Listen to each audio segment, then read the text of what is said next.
sleet and ice. This is a state that certainly needs some moisture. We didn't necessarily need it like this, but now a thick layer blankets much of central Nebraska.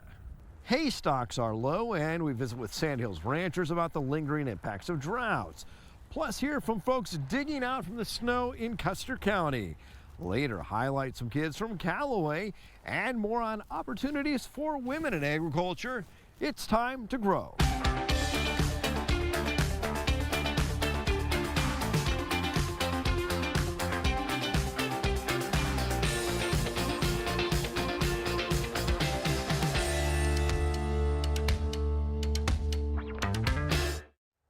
Welcome to Grow.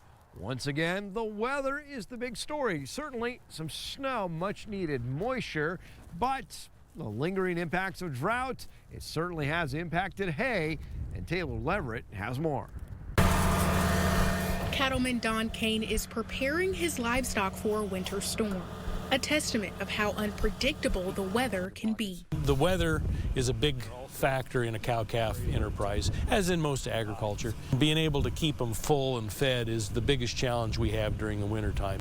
How dry conditions have been has drastically affected hay yields for cattle producers like Don. This is what we've got left as of the 20th of the 17th of January.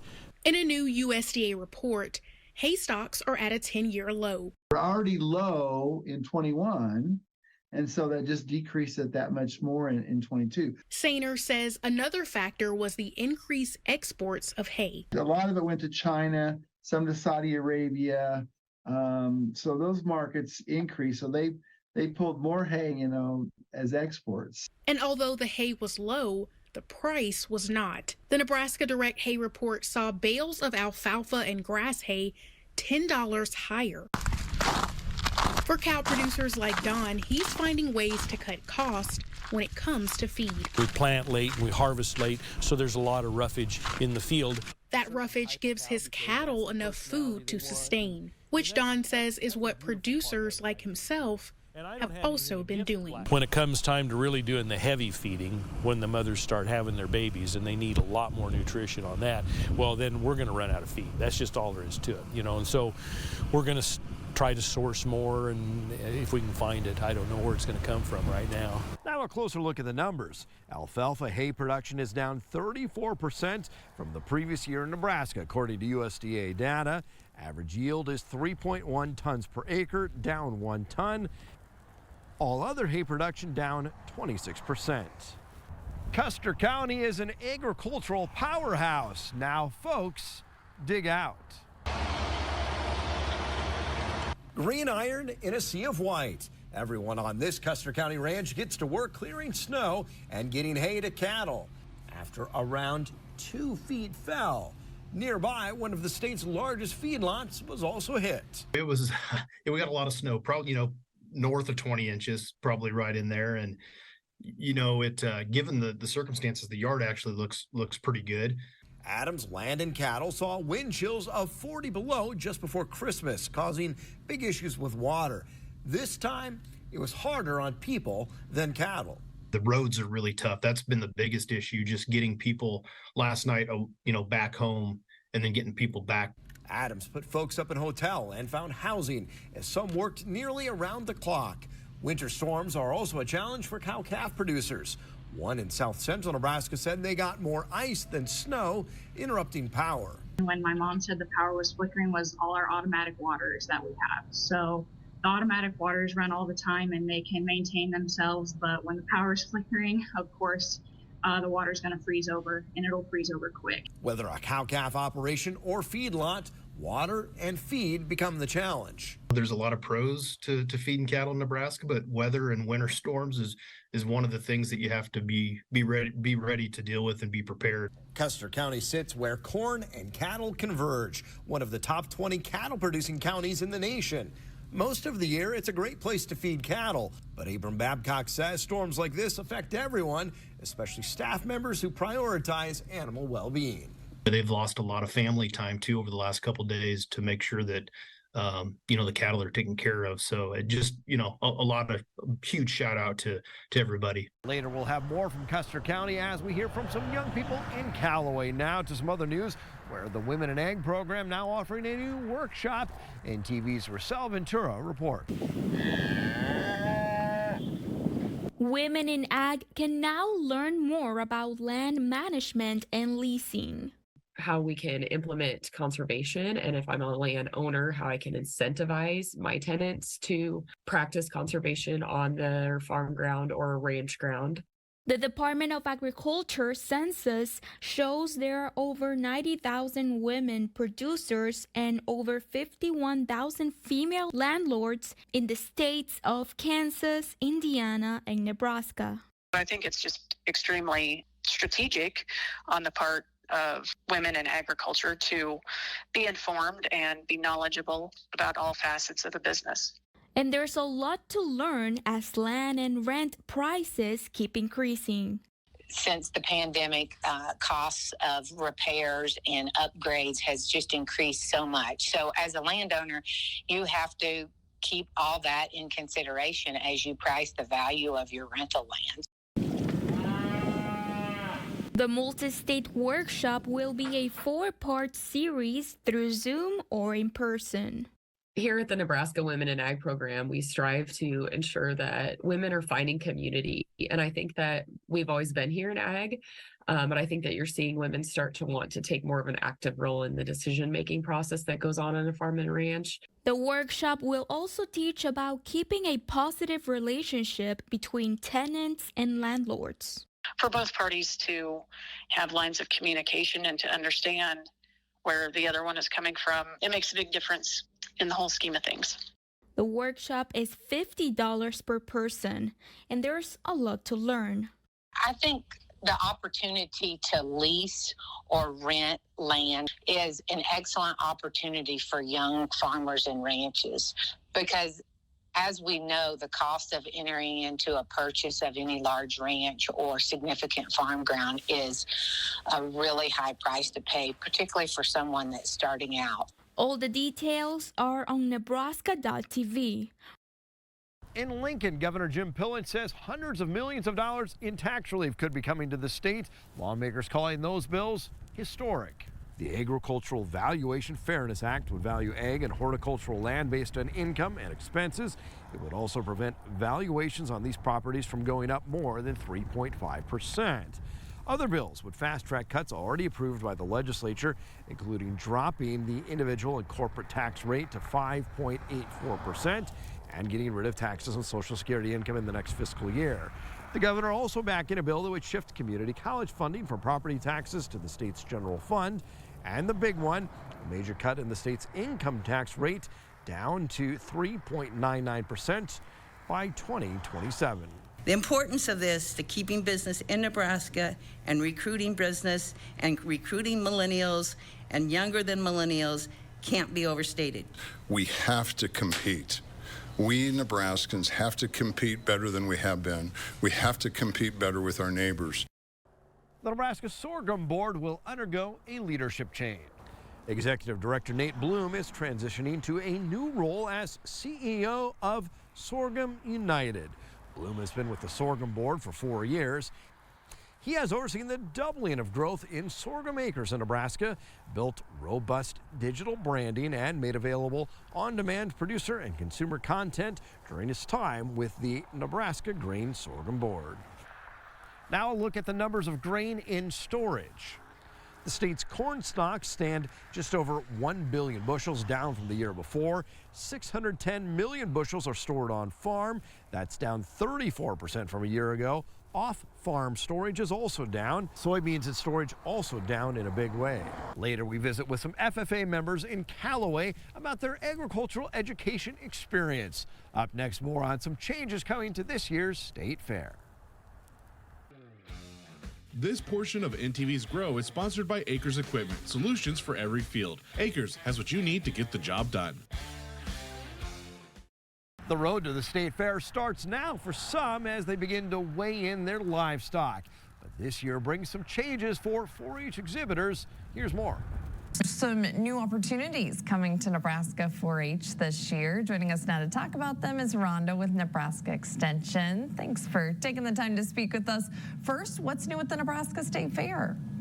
Yeah, so we actually have a really awesome new opportunity. So with each new state fair season brings new possibilities and opportunities for 4-H families across the state of Nebraska. And so after looking at past participants, getting their input, researching data from other events, shows, and states, and looking at overall impact on youth development, the decision was made to change the age of eligibility in 2023 to be 9 years of age before January 1st of the current year for all in-person events. So livestock, contests, fashion shows. And so that's kind of a pretty big deal, and especially for those 9-year-olds, how exciting to now be able to participate in the state fair.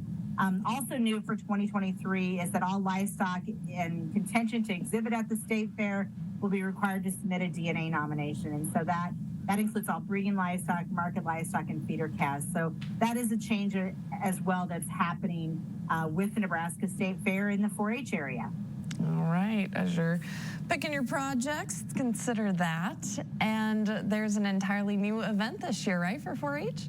There is, and this is pretty exciting. So we have the Nebraska 4-H Premier Communication event, and that's going to be held on Friday, June 23rd in Lincoln. And this event is going to feature some state-level communication contests. So we all know how important those communication skills are, and 4-H is a fantastic way to learn those communication skills. And so we are offering in this event some contests that young people can do. So a prepared speech, an impromptu speech, an illustration presentation, a radio PSA, public service announcement, and video communication will be the new contest that will be offered as part of that premier communication event. And then youth will also have the opportunity to explore campus, participate in some learning sessions and tours, and of course, make some new friends along the way. So some really cool stuff happening statewide as far as that is, those communication events that we're offering now. Very cool. And I know we're running out of time, but I wanted to get to this, a special project that is related to a unique bean, right? It is. So each year we have a special agronomy project that gives 4-Hers an opportunity to experience a crop that's grown or has the potential to grow in Nebraska. And this year the project is Tepary beans. And this project focuses on these beans that are the most drought-tolerant legume crops in the world. But at one time they were almost endangered in the U.S. And so if young people want to participate in this project, they need to order their beans by February 15th from their local extension office. So kind of a cool opportunity here for our 4-Hers interested in agronomy. Very cool and timely with our drought. Thank you very much. Beth, thank you. Our Grow Weather Outlook is next, and later we meet some young people from Callaway and what they're learning through Nebraska FFA. NTV's Grow Weather is sponsored by Acres Equipment, solutions for every field. Acres has what you need to get the job done.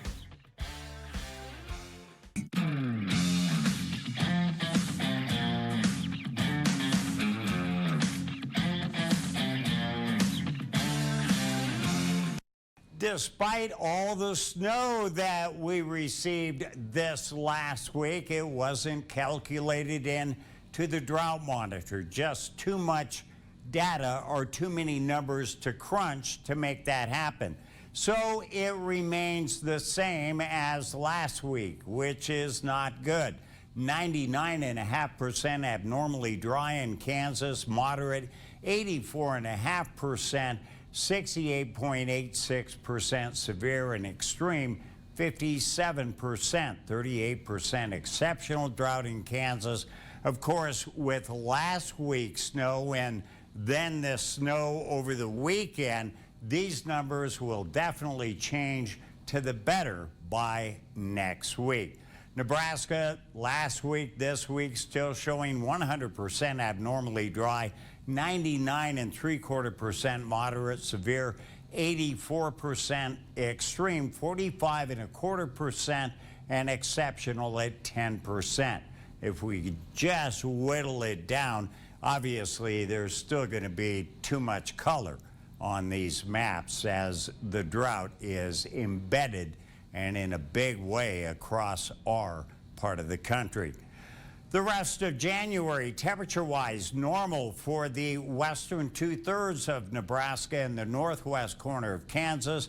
Otherwise, expecting temperatures to be above normal in both states. Above normal as far as precip is concerned from southwest to northeast Nebraska and west of there. Otherwise, normal chances across most of Nebraska and all of Kansas.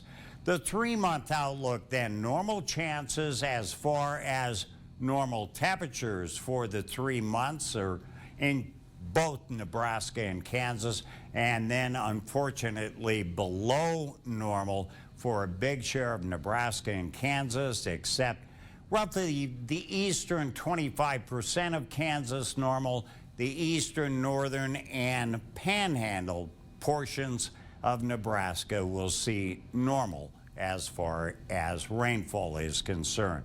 Snow chances in the forecast for tomorrow at 30%, highs 32, and obviously we don't get very warm again coming up in the week ahead.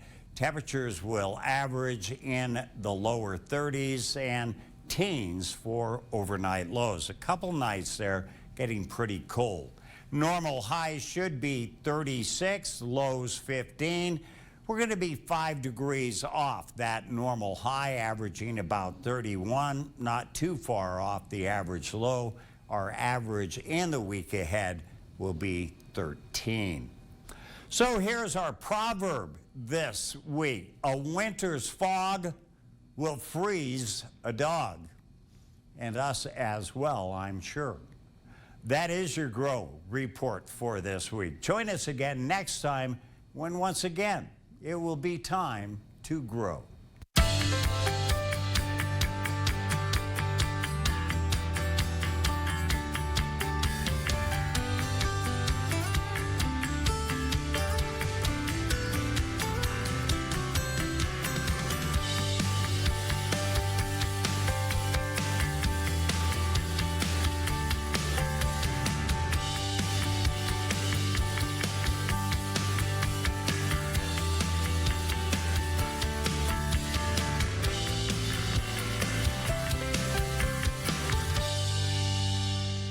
We sure have enjoyed seeing your snow photos. It's nice to feature some pictures showing some moisture.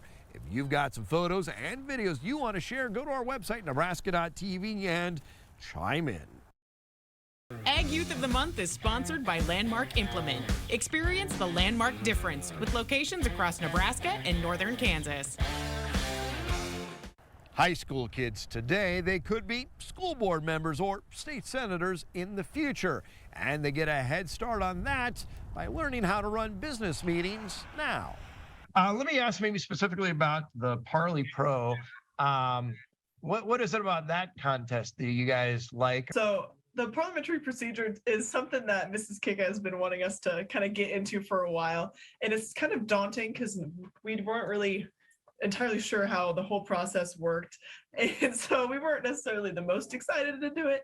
But once we're kind of getting the hang of it, and it's getting more fun. And I'm sure you'd probably be confident and comfortable in any sort of an animal science related type contest or something. But, you know, the parliamentary procedure is a little different. But do you see any real world applications where that can help you?